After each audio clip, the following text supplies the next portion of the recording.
Fala pessoal, trabalhadora na área, chegando aqui nos estúdios da Voz Trabalhadora, nosso programa aí para discutir, debater os últimos fatos da política nacional.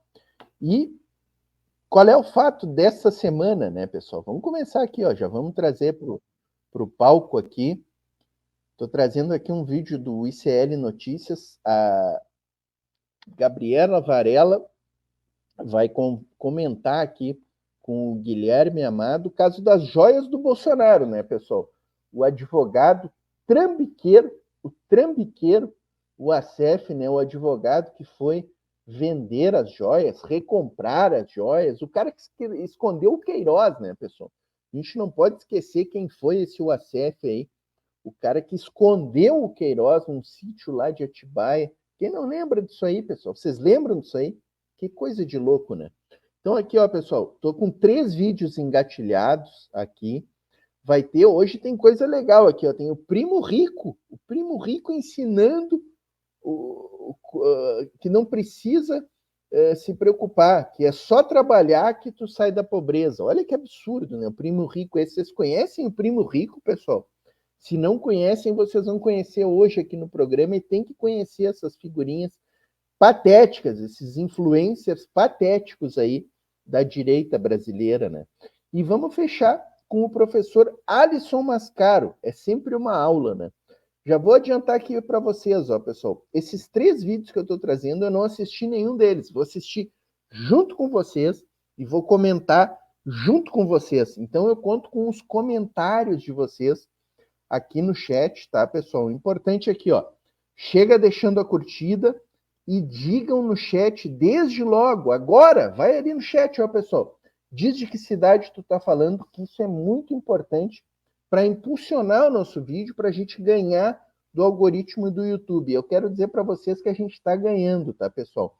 Temos publicado vídeos aí e tem tido mais de 500 comentários e está bombando a nossa audiência. O canal está crescendo muito. Eu quero, desde logo, deixar um abraço e agradecer a vocês aí. Vamos curtir aqui, ó, este vídeo que fala sobre o caso das joias do Bolsonaro aí. Durante o mandato, a gente já falou algumas vezes a respeito disso, mas eu sempre gosto de trazer essa foto emblemática que ficou conhecida no dia de ontem, que é aquela reunião em setembro de 2022, portanto, quando o Bolsonaro ainda estava no cargo de presidente e estava em Nova York por ocasião da Assembleia Geral da ONU, tá, gente? Mas ele se reuniu com o Mauro Cid, com o Mauro Cid pai também numa mesa. A gente tem agora, nossa equipe está colocando aqui na tela, justamente, essa reportagem da Bela Megali, né? Registrando esse hotel quando o Bolsonaro recebeu dinheiro por venda de joias. Então, aqui, só para reforçar o quanto, né, o tamanho do enrosco dessa história. Ainda no exercício da presidência, tudo isso estava acontecendo.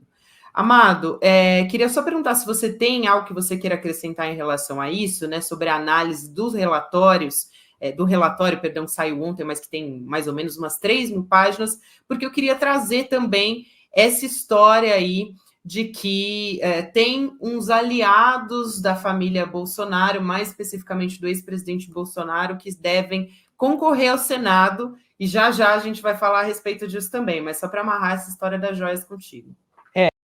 Veja assim, antes do Guilherme Amado, né? Eles são tão incompetentes, né, pessoal? E fanfarrões, que eles gostavam muito de ir para as redes sociais, agora estão quietinhos, né? Tá tudo quietinho. Cadê os bolsonaristas nas redes sociais? Fanfarrões. Eles documentavam tudo, registravam tudo com fotos, com vídeo. Quem não lembra do vídeo do golpe? Eles tramando o golpe num vídeo, né, pessoal? Tá aí. Caiu a casa dos fanfarrões. Eu acho que tem um aspecto interessante no relatório que evidencia muito o papel do Frederico Assef, que era uma coisa que estava ainda sob discussão, né? O que exatamente tinha contra ele, mostra que ele teve, né, uma atuação muito além do que se sabia, né? A PF conseguiu, em um momento, desmentir a versão do Frederico Assef, mostrou uma interação dele com o Flávio Bolsonaro no auge daquele momento, também nesse olho do furacão, e mostrou uma relação estranha dele com um advogado, filho de um ex-presidente do STJ, do César Asfor Rocha. O advogado se chama Caio César Rocha, que foi quem pagou a viagem dele para os Estados Unidos, lá para ele fazer a recompra do relógio. O advogado pagou R$38 mil para o Frederico Wassef ir para os Estados Unidos. O advogado não atendeu a nossa ligação para explicar por que ele gastou R$38 mil com o advogado do Bolsonaro para ele fazer a recompra do relógio. Né? Não disse se foi um empréstimo, o que foi. Esse é um personagem, Gabi, que é casa de marimbondo. Se chacoalhar, vai sair muita coisa dali. Vamos lembrar que ele foi a pessoa que escondeu o Fabrício Queiroz, operador da rachadinha do Flávio Bolsonaro, e que a Polícia Federal descobriu em 2020. É desse personagem que a gente está falando e que agora está indiciado e com possibilidade de ser denunciado pela PGR. Isso que o Guilherme Amado falou, né, pessoal? Casa de marimbondo, se chacoalhar, sai muita coisa dali, né? Eu tenho essa expectativa que agora, pessoal, vamos lembrar, foi Bolsonaro e mais 11 indiciados, né? E entre esses 11 tem general, tem almirante, tem oficiais de alta patente. E agora, pessoal, um vai querer livrar o seu lado mais que o outro. E para fazer isso, eles vão ter que falar, vão ter que entregar coisas importantes ali para condenar os outros. Agora vai ser uma briga de foice aí. De foice, um querendo tocar na do outro aí, né? Então, preparem-se que vem muita coisa pela frente aí. Vem muita coisa. Exatamente. Eu acho muito importante você ter feito essa observação. O Guilherme Amado lembrou, né, do que eu falei antes ali. O Wassef, esse escondeu o Queiroz, pessoal, num sítio em Atibaia. Só isso. Viu, Amado? Até porque o Wassef também, outra coisa que se descobriu é que ele trocou mensagens com o Mauro Cid e que o Bolsonaro acompanhou toda essa atividade, né, da recompra do Rolex, desde o momento que o Wassef viajou até a Pensilvânia para tentar reaver, e conseguiu, né, depois de um tempo, esse relógio que foi vendido legalmente e comprou por um valor menor, né? Isso que chama mais atenção ainda, que a história sempre é melhor do que a encomenda, né? Exatamente. Esse é um personagem que dá muito pano para manga, e se os investigadores focarem nele, vai ter muita história ainda por vir por aí. Você deve ter visto também, né? Deve ter acompanhado essa história de que ele se escondeu atrás de um poste também, né? Para não ser visto. O Wassef, ele que também, não sei para quem conhece ou não a figura do Wassef, mas ele é uma figura, ele é muito grande, tá, gente?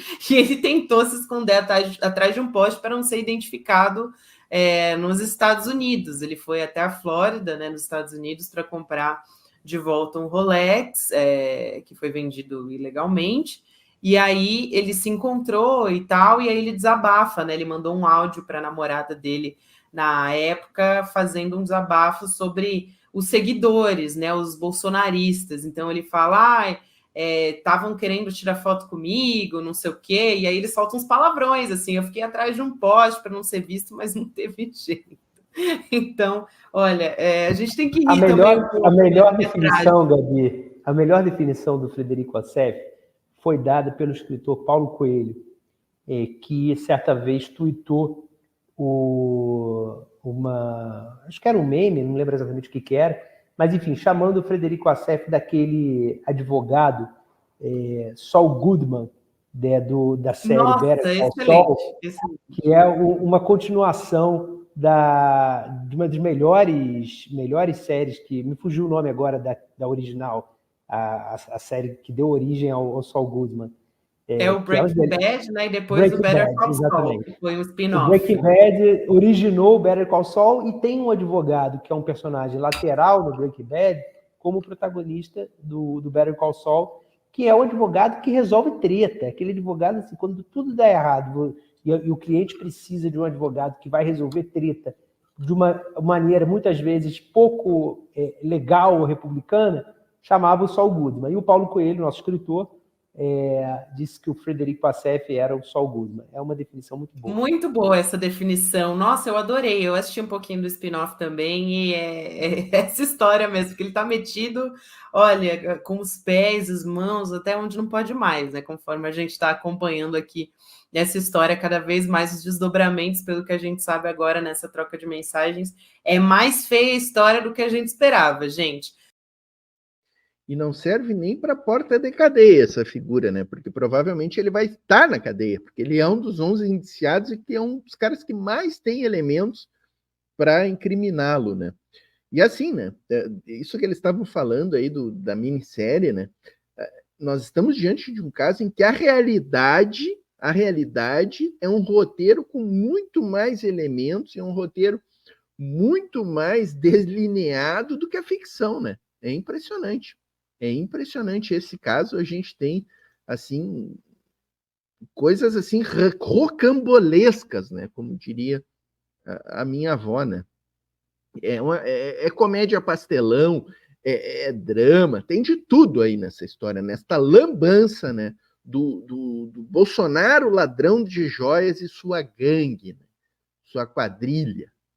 Vamos avançar aqui, ó, pessoal. Vamos avançar. Vamos trazer aqui, ó. Influencer da direita manda você trabalhar mais. Quer enriquecer? Trabalha mais. Vamos ver aqui, ó. Vamos curtir aqui, ó. Ver um vídeo agora de um influencer bastante conhecido no mundo das finanças e dos investimentos. Um vídeo que ontem eu recebi e eu fiquei levemente horrorizada. Eu vou tecer algumas críticas, mas eu também quero fazer algumas reflexões com vocês. Então não fiquem bravos comigo se eu fizer vocês assistirem esses minutos de vídeo, porque depois a gente vai pensar junto sobre ele. Então pode passar o VT, produção. Cara, não... É assim, ó, pessoal, antes de soltar aqui, ó, chega deixando a curtida, tá? É importante para nós, e diga de que cidade vocês estão assistindo, tá, galera? Muito importante, diga aqui no chat de que cidade está assistindo. E outra coisa, pessoal, vocês conhecem esse influencer aqui, é o tal do Primo Rico? Quem é que conhece o Primo Rico aqui? Bota no chat que eu quero saber, pessoal.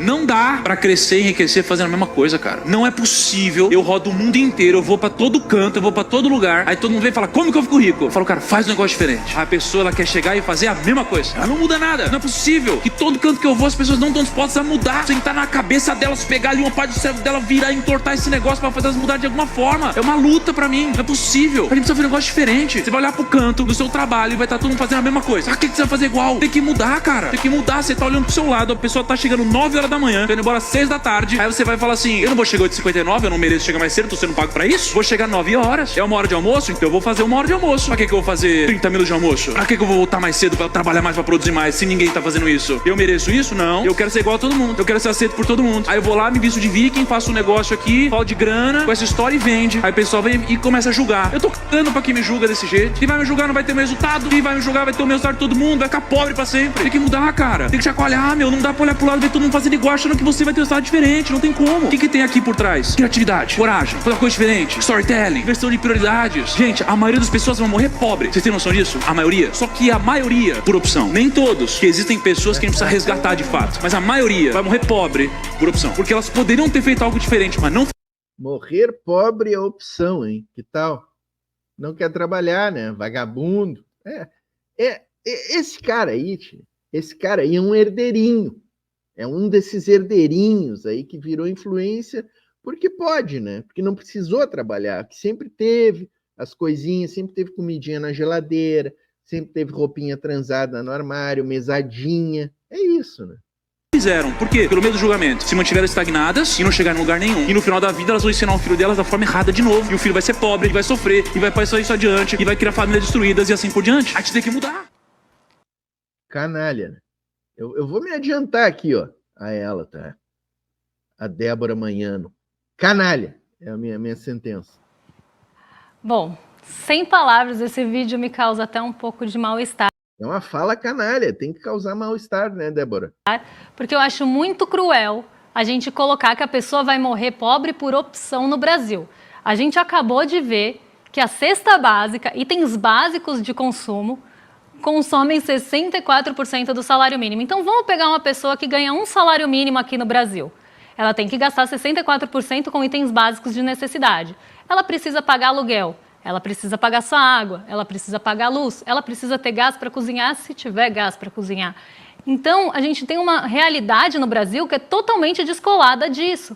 E aí não dá para falar que se você chegar 1 minuto mais cedo no trabalho e sair meia hora depois, isso que vai mudar a sua cabeça para que você seja rico no Brasil. E aí eu quero tecer 2 pontos de crítica e um de reflexão aqui, como eu falei com vocês. Primeiro, entreguem o Prêmio Nobel de Economia para essa pessoa que já decidiu, já resolveu o problema da pobreza mundial, já que é só chegar 1 minuto antes e sair meia hora depois. Eu estou brincando aqui, mas é para a gente pensar o que está por trás desse discurso, porque fazer meia hora de almoço, chegar antes, sair depois, isso é um discurso bastante utilizado aqui no Brasil, até numa cultura, de tentar criar uma cultura de trabalho, que as pessoas, se não prosperarem, a culpa é toda delas. Então você está jogando no indivíduo a culpa de não prosperar. E isso cabe muito bem para um discurso neoliberal, porque se não der certo, a culpa é sua, que não foi capaz, que não se esforçou o suficiente.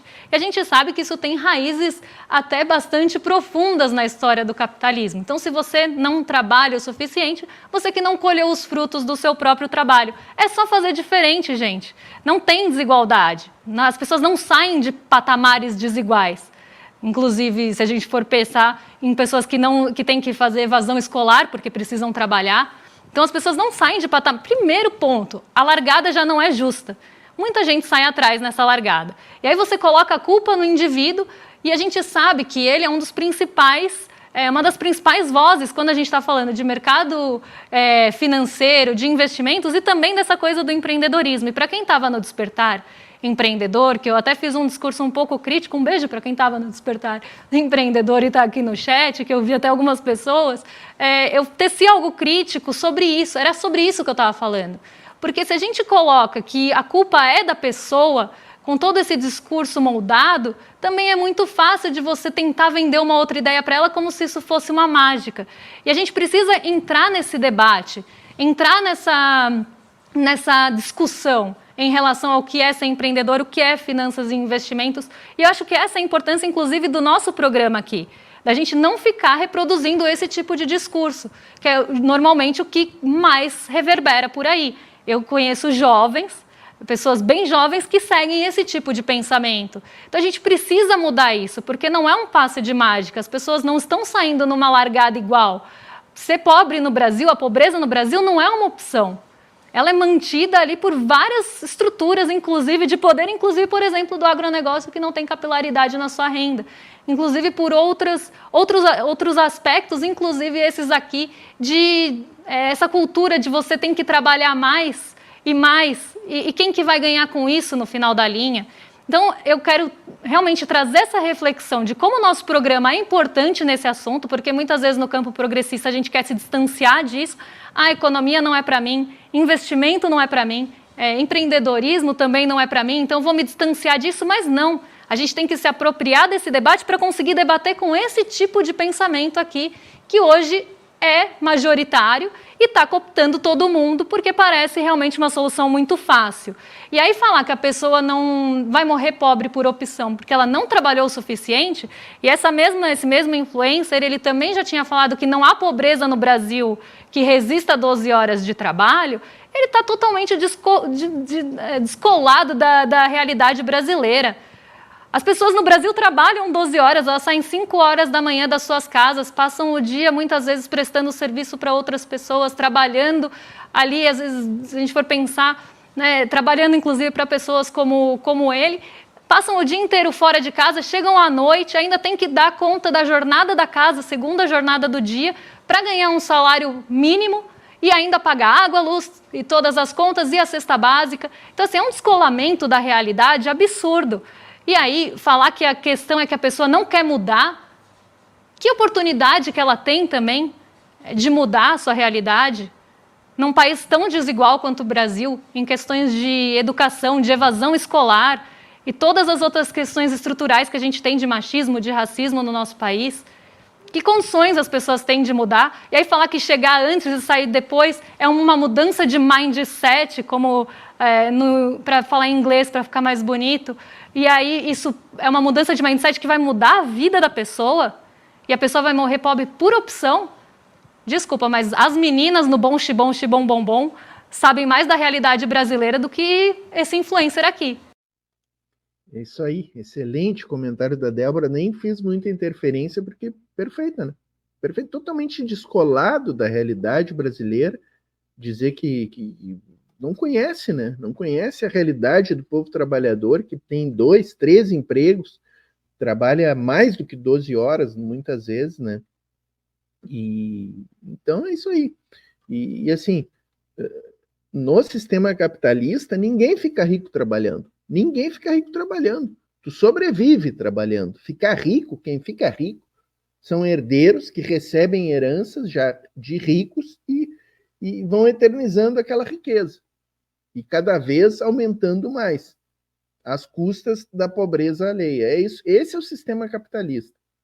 Vamos fechar aqui, ó, pessoal. Vamos trazer o Alisson Mascaro, né? Sempre uma grande figura e uma grande referência. Vou pedir para deixar a curtida, tá? Deixa a curtida e digam no chat aqui de que cidade estão assistindo e vamos curtir aqui, porque sempre é bom ouvir o professor Alisson Mascaro. Você que é um hegeliano raiz ou um marxista raiz, mas o Marx é profundamente hegeliano, né? Como é que é a frase de efeito? Na verdade, Marx faz aqui uma espécie de reelaboração de Hegel e há toda uma pergunta do quanto de Hegel há em Marx, enfim, se um todo, uma parte ou nada. Enfim, existem muitas leituras. E Marx aqui insiste nesta, eu diria, nesse xiste, porque nem é uma questão decisiva de Marx, de saber se a história se repete, porque Hegel tinha essa pretensão de imaginar uma certa constância e mesmo um certo fluxo histórico linear, do qual o marxismo, via de regra,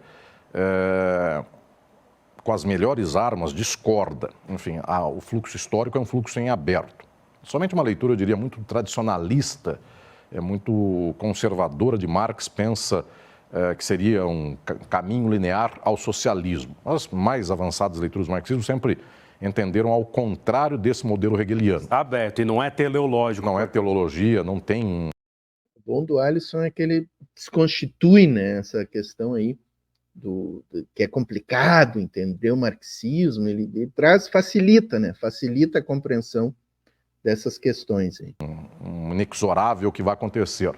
Então, esta história de que a história se dá primeiro como tragédia, depois como farsa, que é o mote pelo qual ele insiste que quando se vê uma tragédia pela primeira vez, ela é horrível, mas pela segunda vez já deveríamos ter instrumentos, armas para resistir a isso, enfim, saber dessa infâmia da repetição. É quase aqui num nível psicanalítico de que a repetição, ela estrutura o sofrimento do sujeito. Então, essa brincadeira que Marx faz com Hegel no 18 de Brumário, ela também aqui nos revela que o capitalismo ele tem formas, ele se estrutura, ele se reproduz a partir de coerções sempre as mesmas.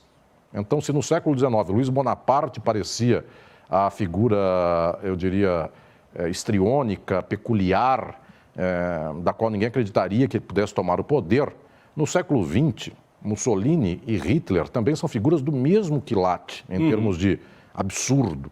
Então, é uma farsa a todo tempo e, ao mesmo tempo, é uma tragédia. Então, a brincadeira de dizer primeiro a tragédia, depois farsa, é um xiste, é uma piada.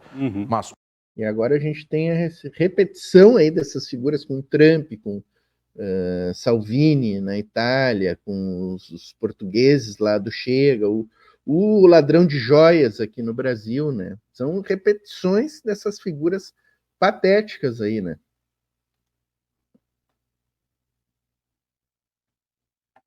O capitalismo repete constantemente um quadro de exploração que se resolve politicamente na base de golpe, na base de absurdos, de arranjos políticos. Então, o golpe de Luiz Bonaparte, a marcha sobre Roma. O meu Crítica do Fascismo foi publicado agora, faz menos de 2 anos, exatamente ao tempo do centenário desta infame marcha sobre Roma 22, né? de Mussolini, que foi em 1922, o livro saiu ao final de 2022.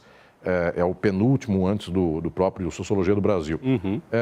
Esta dimensão, quando nós olhamos figuras como a deste ex-presidente do Brasil, Jair Bolsonaro, mesmo Michel Temer, que inaugurou esse quadro de horrores mais próprio nosso, quando se vê Trump, quando se vê Milley, que conversa com um espírito de cachorro e que faz coisas aí que me escapam aqui, nos exotismos que fazem também, elas não são as questões decisivas, porque elas desviam daquilo que é fundamental, nós observamos que é sempre uma repetição e a mim não me dá muita felicidade dizer é a primeira vez que é tragédia e o resto é farsa. Porque em todas as vezes é tragédia e farsa. Porque o que Milley faz na Argentina, o que Bolsonaro fez no Brasil, o que o Trump fez e fará nos Estados Unidos, isto é, obviamente, um aspecto farsesco, então é, efetivamente, um espetáculo que sabe lidar com a ideologia do modo mais absurdo possível. Eventualmente, as esquerdas é que não sabem lidar com esse despertar de desejos, despertar de pulsões inconscientes. A direita sabe lidar muito bem com isso, a extrema-direita. Então, é uma farsa. E essa farsa não é o oposto da tragédia, essa farsa é o encaminhamento da tragédia. Todos esses povos sofrem. Desde Luiz Bonaparte, naquele tempo da França, os povos sofrem. Então, eu diria que, nesse sentido, pensar a história também deste modo aberto, deste modo que reconhece, inclusive, a ruptura, que reconhece uma não constância linear, embora haja uma constância da reprodução do modo de produção. Mas existe um aberto nesse contexto, é isso que eu faço em Crítica do Fascismo, em outros livros meus, para entender, inclusive, que nós não podemos simplesmente esperar que o tempo histórico desabroche do nada uma solução transformadora, de tal sorte que a minha insistência é neste aspecto de mobilização, de despertar deste desejo das massas para a transformação social e de um agir transformador. Não dá para esperar que a história se resolva por uma linearidade. Importante, né? Excelentes lições aí. A análise crítica nesse ponto de vista é fundamental, né? O conhecimento, né? Buscar as informações, conhecer a história para não repeti-la como farsa e como está ensinando o professor Alisson, né? É isso, pessoal. Programa curtinho hoje aqui, espero que tenham gostado, tá? Quem chegou até o fim aqui, deixa a curtida aqui, registra a tua curtida, ainda dá tempo de dizer aqui, ó, de que cidade estão assistindo. Tem o Pix aqui do canal, tá? Ficou aqui o QR Code, ficou o tempo inteiro aqui, ó. Não tá dando para mostrar aqui, mas ficou ali em cima, lá em cima, ó. Lá é sempre difícil de indicar, né? Lá em cima ficou o QR Code, tá aqui, voztrabalhadora.gmail.com, para quem puder contribuir. E agora a gente tem o clube de membros, tá, pessoal? Já ultrapassamos os 100 inscritos no canal, estamos chegando, rumando a 200 aí. A partir de R$ 1,99 tu te torna membro aqui do canal, com várias vantagens aí, e faz parte da nossa comunidade, será um prazer para nós. Clica aqui no Seja Membro aqui e te cadastra lá. E tem os grupos de WhatsApp e Telegram aí, de graça o cadastro de vocês, tá aqui na descrição desse vídeo, estão os links para o grupo de WhatsApp e Telegram, só clicar ali, te cadastra lá, será muito bem-vindo às nossas comunidades também.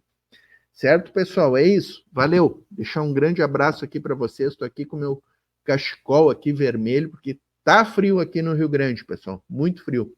Voltaremos aí numa próxima edição. Um grande abraço a todos e todas. Paz entre nós. Guerra aos senhores.